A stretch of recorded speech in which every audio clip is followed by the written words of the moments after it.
Hey guys, welcome back to Stuff and Things for your daily dose of nerd news. On today's episode, we're going to take a look at some new discoveries of skulls in London. That seems to happen all the time. And apparently happily married couples are actually healthier, and vice versa.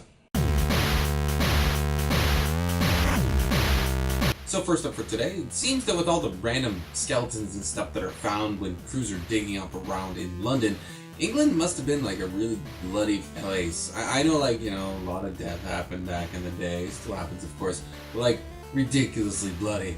Workers digging out a new railroad actually came across some skulls that appear to be from the Roman era, back when they briefly sort of ruled Britain, part of Britain, up to the wall. Adrian made it.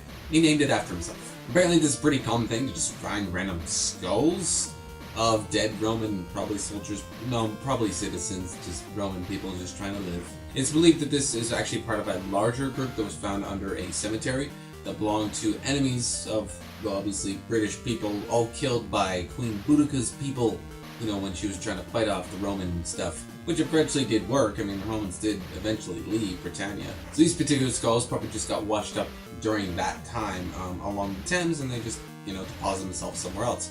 Also discovered were some pottery, again dating back to the Roman era, so that's pretty definitive proof right there.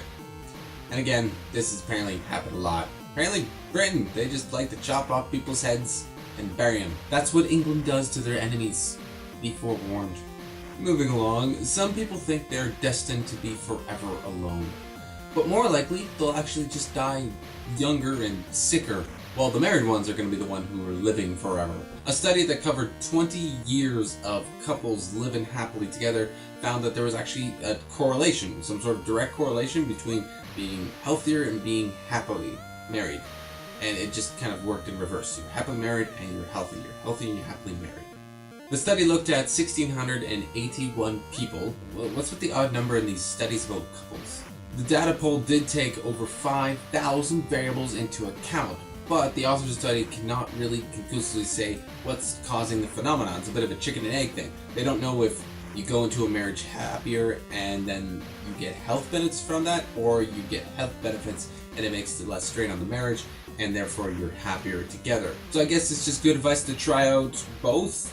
If things are a little rough at home, maybe try going on a date night. Maybe things will work out a little bit better. Maybe you'll get a little bit healthier. Maybe you'll get over that flu a little bit faster, and who knows? Might end up living with the love of your life just a little bit longer.